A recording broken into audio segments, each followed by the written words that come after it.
Hi friends, good morning everybody.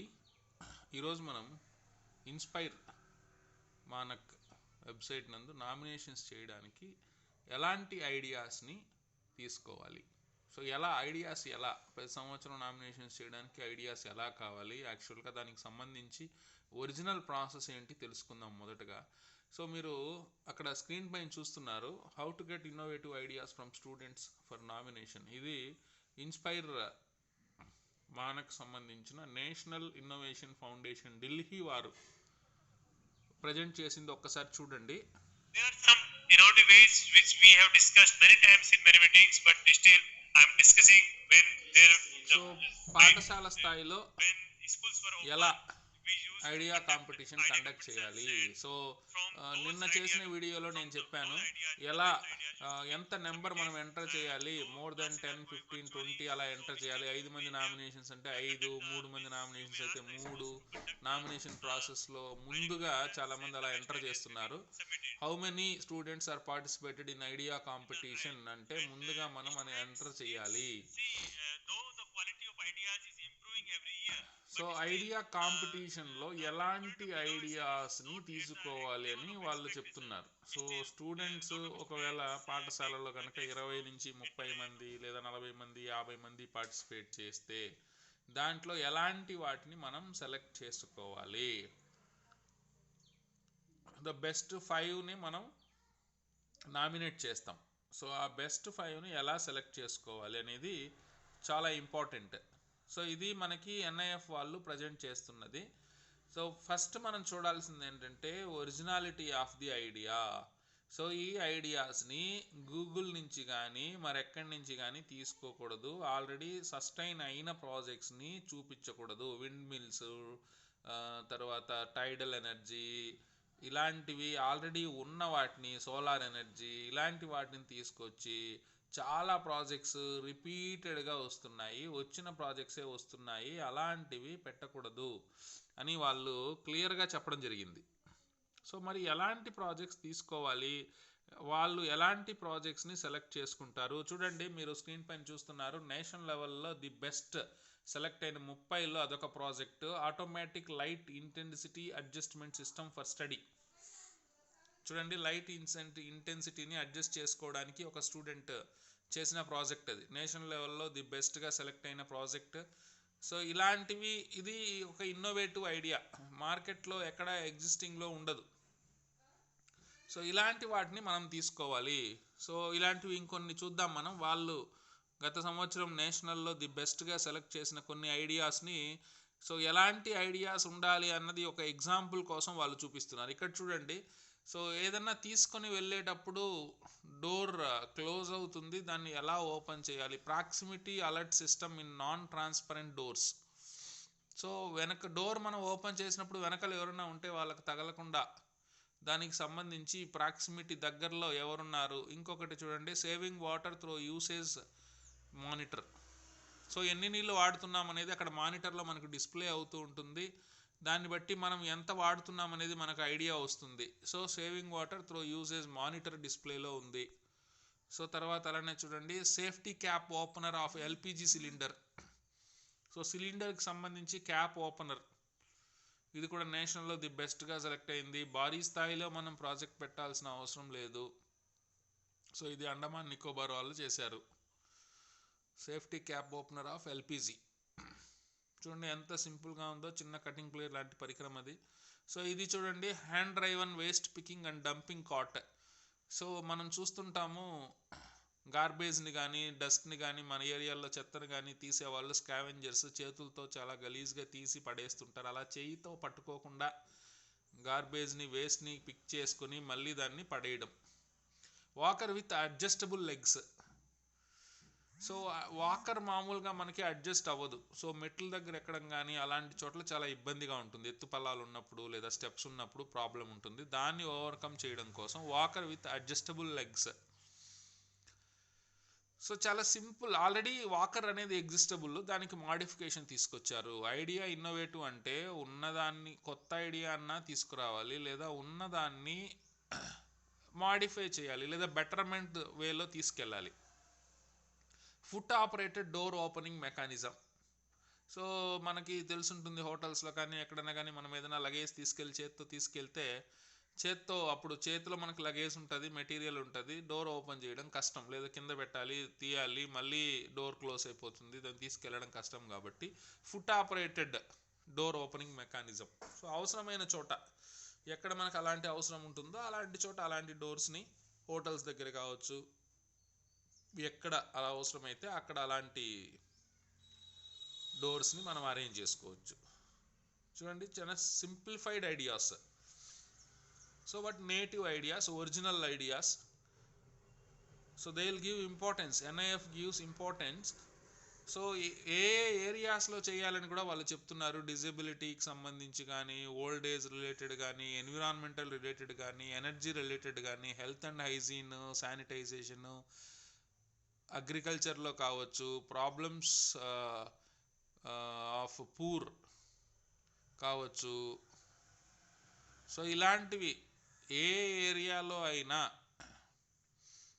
మనం some of the problems, so అక్కడ ఉన్న problems ఏంటి, మన ఏరియాలో ఉన్న ప్రాబ్లమ్స్ ఏంటి, వాటిని ఎలా సాల్వ్ చేయాలి అనే దానిపైన మనం దృష్టి పెట్టాలండి. ఐడియాస్, ఎక్కడో ఐడియాస్ ఉన్నాయి, ఆ ఐడియాస్ని తీసుకురావడము, అలా చేయడము చేయకూడదు. సో ఇక్కడ కూడా చాలా ఐడియాస్ ఉన్నాయండి. మీరు గూగుల్లో కనుక వెళ్ళి ఇన్స్పైర్ ప్రాజెక్ట్ ఐడియాస్ అని టైప్ చేశారంటే చాలా వీడియోస్ మీ ముందుకు వస్తాయి. సో అందులో ఏం డౌట్ లేదు. సో అలాంటివి కాకుండా చిన్న ప్రాబ్లంకి సొల్యూషన్, మన పరిసరాల్లో ఏం ప్రాబ్లం ఉంది, దానికి సొల్యూషన్ ఏంటి, లేదా మన దగ్గర ఉన్న పరికరాన్ని ఎలా మార్చచ్చు అనే ఐడియాస్ కనుక మీ దగ్గర ఉంటే, అది సబ్జెక్ట్కి సంబంధం లేదు, స్టూడెంట్ ఎవరో ఒకరు లేదా ఏ సబ్జెక్ట్ టీచర్ అయినా అలాంటి ఐడియాస్ని తీసుకొని వాటితో మనం చేయొచ్చు. సపోజ్ మన ముందర ప్లాస్టిక్ వేస్ట్ చాలా ఉంటుంది, దాన్ని డిస్పోజ్ చేస్తే పొల్యూషన్ అవుతుంది, దానికి సంబంధించి ఏదైనా పొల్యూషన్, దాంతో చూడండి ఆర్ట్ లాగా ప్రిపేర్ చేస్తున్నారు, క్రియేటివ్ ఆర్ట్. సో ఏదైనా కావచ్చు. సో అలాంటి మనం ప్రాజెక్ట్స్ తీసుకుంటే యాక్సిడెంట్స్కి సంబంధించి కానీ, మన పరిసరాల్లో యాక్సిడెంట్స్ని అవాయిడ్ చేయడం ఎలా. ట్రైన్ యాక్సిడెంట్ అయిందంటే భారీ స్థాయిలో డ్యామేజ్ ఉంటుంది. బస్ యాక్సిడెంట్స్, కొన్నిసార్లు ఫైర్ జరుగుతుంటుంది ట్రైన్స్లో, బస్సెస్లో, హౌసెస్లో. సో ఇలాంటి వాటిని అవాయిడ్ చేయడం ఎలాగా. చాలామంది ఇప్పుడు ఏం చేస్తున్నారంటే సెన్సార్ బేస్డ్ ప్రాజెక్ట్ ఎక్కువగా చేస్తున్నారు. ఏంటంటే ఓవర్ హెడ్ ట్యాంక్ ఫిల్ అయితే సో అది అలారం కొట్టడం. సో ఇలాంటివి సెన్సార్ బేస్డ్. సో ఏదైనా కావచ్చు, కాకపోతే అది ఆల్రెడీ ఎగ్జిస్టింగ్ ప్రాజెక్ట్ అయితే ఉండకూడదు. సో సపోజ్ మనకి కొన్ని సింపుల్ ఐడియాస్ చెప్తాను చూడండి. మనం ఎక్కడైనా జిల్లేడు చెట్లు చూస్తూ ఉంటాం. జిల్లేడు చెట్లతో దారాలు చేస్తారండి, బట్టలు చేస్తారండి, చేయొచ్చు. సో దాంట్లో ఫీజిబిలిటీ ఉందా, అది ఎలా, ఎందుకంటే దాంట్లో మనకి ఇన్వెస్ట్మెంట్ లేదు, వేస్ట్గా పడి ఉంటాయి రోడ్డు పైన, ఎక్కడ చూసినా మనకి కలుపు మొక్కలుగా పెరుగుంటాయి. సో మనం మందు మొక్క కూడా దాన్ని వాడుతాం. సో దాన్ని తీసుకొని మనము ఒక ఫీజిబిలిటీ ఎలా చేయొచ్చు అన్నదాన్ని తీసుకెళ్తే అది కూడా ఒక మంచి ప్రాజెక్ట్ అవుతుంది. లేదంటే మందు మొక్కలు అన్నారు, చాలామంది మందు మొక్క తీసుకెళ్ళి ఊరికే సింపుల్గా ఒక 2 మొక్కలు పెడతారు, దీనికి వాడచ్చు అంటారు.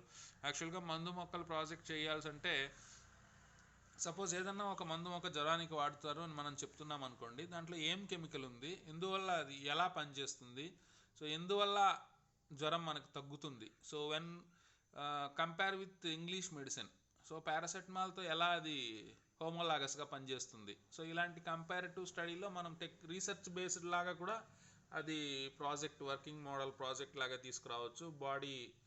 బాడీలో మనకి యాంటీపైరెటిక్గా ఎలా పనిచేస్తుంది, బాడీ టెంపరేచర్ని ఎలా తగ్గిస్తుంది. మందు మొక్కల్లో చాలా రకాలు ఉన్నాయి. సో అలాంటి మందు మొక్కల్ని కూడా మనం తీసుకురావచ్చు. ఏదైనా కావచ్చు, ప్రాజెక్ట్ ఏదైనా కావచ్చు. So it should be innovative idea. అది ఇప్పటి వరకు చేయకుండా ఉన్నది మీరు ఏదన్నా కావచ్చు. అలాంటి దాన్ని ఇప్పుడు ప్లాస్టిక్ గురించి నేను మాట్లాడాను. ప్లాస్టిక్ డిస్పోజ్ చేస్తూ దాంతో రోడ్స్ వేయడం కొంతమంది స్టార్ట్ చేశారు. కొన్ని ఏరియాస్లో రోడ్లు కూడా వేశారు. దాని నాణ్యత ఎంత, ఎన్ని రోజులు ఉంటుంది. సో అది ఇన్నోవేటివ్ ఐడియా. సో ఆల్రెడీ ఎగ్జిస్టింగ్ది కాదు, కొత్తది ఐడియా ఏదన్నా కావచ్చు. ఉన్నదాన్ని మాడిఫికేషన్ కూడా చేయొచ్చు. సపోజ్ కొబ్బరి చెట్లు ఎక్కడం, ఒక కొబ్బరి తోట ఉంది, 100 చెట్లు 200 చెట్లు ఉంటాయి. ఎక్కి కాయలు కోయడం అనేది చాలా కష్టం మాన్యువల్గా అయితే. దానికి ఒక మిషన్. సో మిషన్ మనం కనుక చెట్టు దగ్గర పెట్టామంటే అది చెట్టు ఎక్కి కాయలన్నీ దించేస్తుంది. రిమోట్ ఆపరేట్ కూడా మనం చేసుకోవచ్చు. అలానే వక్క చెట్లు, కేరళలో ఎక్కువగా వక్క చెట్లు ఉంటాయి. సో అది కూడా బెస్ట్గా సెలెక్ట్ అయ్యింది లాస్ట్ టైము. సో వక్క చెట్లు ఎక్కి వక్కలు కట్ చేయడం, ఇంకా చెట్టు ఎక్కడం అన్నాక ఏదైనా ఒకటే. సో అలానే మనం రీసెంట్ డేస్లో చూసుంటాం ఇన్స్పైర్ సైన్స్ ఫేర్స్లో ఎలక్ట్రికల్ పోల్స్ ఎక్కడం. సో అందరికీ ఫీజిబుల్ అయ్యే పని కాదు అది. దానికి ఎక్కడానికి ఒక చిన్న పరికరం లాంటిది కమ్ములతో తయారు చేయడం, సో దాన్ని యూజ్ చేసుకోవడం, ఇలాంటివి ఐడియాస్ చెప్తూ వెళ్తే ఎన్నో ఉంటాయి. సో ఇప్పుడు పట్టణ ప్రాంతాల్లో కల్టివేషన్కి చాలా ప్రాబ్లం. మీరు కూరగాయలు కొనాలనుకుంటున్నారా, ధరలు ఆకాశాన్ని అంటుతుంటాయి. అలాంటప్పుడు మనకు కొద్దిపాటిగా ఇంటికి సరిపోయే విధంగా మనం ఇంటి దగ్గర పండించుకోవచ్చా? సో దాన్నే అర్బన్ కల్టివేషన్ అంటారు, లేదా రూఫ్ ఫార్మింగ్ అంటారు, వర్టికల్ ఫార్మింగ్ అంటారు. సో ఇలా కొన్ని పద్ధతుల్లో మన ఇంట్లో వచ్చే ఆర్గానిక్ వేస్ట్ని ఉపయోగించి మెన్యూర్ తయారు చేసుకొని ఆ మెన్యూర్ యూస్ చేసి మొక్కలకి ఇవ్వడం వల్ల మనకు pesticide free and chemical free food లభిస్తుంది. ఆర్గానిక్ ఫుడ్ చెప్పొచ్చు ఒక రకంగా అయితే. మంచి ఫుడ్ లభిస్తుంది, ఇన్వెస్ట్మెంట్ తగ్గుతుంది, మనం ఖర్చుల్ని పొదుపు చేసుకోవచ్చు. సో ఇలా ఏదైనా కావచ్చు, it should be an innovative idea, that's all. So అలాంటివి హౌస్ కన్స్ట్రక్షన్ దగ్గర, సో ఇప్పుడు యూస్ చేస్తున్న పరికరాల బదులు ఏమన్నా వేరే వాటిని యూస్ చేయొచ్చా? సో ఇలాంటివి ఏదైనా కావచ్చు. సపోజ్ చాలామంది హైడ్రోఫోనిక్స్ ప్రాజెక్ట్ పెడుతున్నారు. ఇంకా హైడ్రోఫోనిక్స్ అది చాలా పాత ఐడియానే, కాకపోతే దాన్ని ఇన్నోవేటివ్గా మనం ఏదన్నా చూపించగలిగితే దాంట్లో కూడా చాలా వేరియేషన్స్ ఉన్నాయి. Static hydroponics, dynamic hydroponics, aeroponics, so types ఉన్నాయి. వాటిని ఏమన్నా మింగిల్ చేయొచ్చా? సో ఇలాంటివి ఏదన్నా తీసుకొని మనం చేయవలసిన అవసరం ఉంటుంది. ఎందుకంటే నేను దాదాపు ఒక 7-8 times state level, 2 times south India level, 1 time national లెవెల్కి వెళ్ళొచ్చిన అనుభవంతో చెప్తున్నాను. ప్రాజెక్ట్స్ ఎంత సింపుల్గా ఉన్నాయని కాదు, దాన్ని జడ్జిలకి మనం నచ్చే విధంగా ఎలా అయితే తీసుకెళ్ళగలుగుతాము. సో అదనమాట మెయిన్ కాన్సెప్ట్. సో ప్రాజెక్టుకు సంబంధించి చాలామంది డిస్ప్లే పెట్టేటప్పుడు అవి తీసుకొచ్చి పెట్టారనేది క్లియర్గా కనిపిస్తుంది. సపోజ్ ఇప్పుడు బ్లైండ్ స్టిక్ అన్నారు, బ్లైండ్ పీపుల్ డైరెక్ట్ చేస్తుందన్నారు. దాన్ని ఏం చేస్తాం మనం? తయారు చేయడం ఏముంటుంది దాంట్లో? తీసుకొచ్చి పెట్టడం. సో అది కూడా ఇప్పుడు ఏమైపోయిందంటే రిపీటెడ్ అయిపోయింది. సో రిపీటెడ్ అయిపోవడం వల్ల ఏమైంది, అది మనం కొనుక్కొచ్చి పెట్టినట్లు అయిపోతుంది. సో బైసికల్కి మోటార్ బిగించి రన్ చేయడం, సైకిల్కి చిన్న ఎలక్ట్రికల్ మోటార్ మనం ఫిక్స్ చేస్తే ఛార్జ్ చేసుకుంటే అది మనకు కష్టమైనప్పుడు ఆ మోటార్ ఆన్ చేసుకుంటే సైకిల్ ముందుకెళ్తుంది. ఒక రకంగా చిన్నపాటి ఎలక్ట్రికల్ బైక్ లాగా దాన్ని మార్చుకోవచ్చు.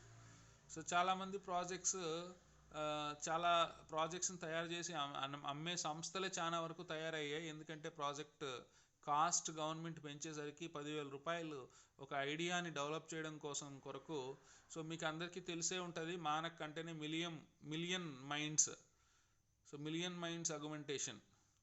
సో దాదాపు గవర్నమెంట్ ప్రతి సంవత్సరం మిలియన్ ఆలోచనలను పిలుస్తుంది, అంటే 10 లక్షల ఆలోచనలని. దాంట్లో 1 లక్ష వాటికి 10,000 రూపాయల చొప్పున ప్రభుత్వం ప్రోత్సాహం అందిస్తుంది.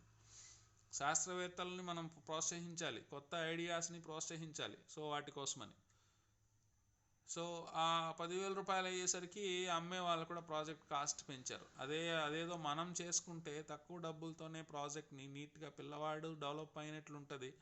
సో ఇంకొక విషయం ఏంటంటే ముఖ్యంగా నేను చెప్పదలుచుకున్నది, కొన్ని పరికరాలని మనం ఏ ప్రాజెక్ట్లో అయినా రెగ్యులర్గా యూస్ చేయొచ్చు. అలాంటి కిట్ మన దగ్గర ఉంచుకుంటే కొన్ని టాయ్స్కి సంబంధించి కావచ్చు, కొన్ని ప్లాంట్స్కి సంబంధించి కావచ్చు, కొన్ని వెహికల్స్కి సంబంధించి కావచ్చు, రోడ్ సెటప్ కావచ్చు, విలేజ్ సెటప్ కావచ్చు, టౌన్ సెటప్ కావచ్చు, ఇండస్ట్రియల్ సెటప్ కావచ్చు, ఇలాంటివి పర్మనెంట్గా మన దగ్గర కనుక ఉంచుకుంటే మనం ప్రాజెక్టుకు సంబంధించిన ఐడియాని ఎక్స్ప్లెయిన్ చేసేటప్పుడు సో వీటన్నిటిని మనం ఉపయోగించుకొని ప్రాజెక్ట్ని ఇన్నోవేటివ్గా అండ్ అట్రాక్టివ్గా మనం తయారు చేసుకోవచ్చు. సో అంతేగాని ఎక్కడో దొరికిన ప్రాజెక్ట్ని చూసి కాపీ కొట్టి, లేదంటే దాన్ని మనము అలానే తయారు చేసిన తర్వాత అది వర్క్ అవ్వలేదనుకోండి. సో చాలా ఉంటాయి, నేను కూడా రీసెర్చ్ చేశాను. మొక్కల నుంచి విద్యుత్ తయారు చేయొచ్చు అన్నారు. యానోడ్ క్యాథోడ్ తీసుకొని ఒక 10 కుండీ మొక్కల్ని పెంచి వాటిల్లో పెట్టి 1 మంత్ రీసెర్చ్ చేసిన తర్వాత కూడా అది సక్సెస్ అవ్వలేదు, రన్ అవ్వలేదు. So it needs lot of time. So కాబట్టి సో ప్రాజెక్ట్స్ని సింపుల్గా ఉండేటివి సెలెక్ట్ చేసుకోండి. అంటే ట్రాన్స్పోర్టేషన్ ఫీజిబిలిటీ కూడా చూసుకోండి. ప్రస్తుతం అయితే ఆన్లైన్ మోడ్లో జరుగుతుంది కాబట్టి అంత ప్రాబ్లం లేదు మనకి. థ్యాంక్స్ అండి. సో మీకు సంబంధించింది ఏమన్నా సందేహాలున్నా, సలహాలున్నా, ఈ వీడియో ఎలా అనిపించిందన్నా మీ కామెంట్లో తెలియచేయండి. Thank you.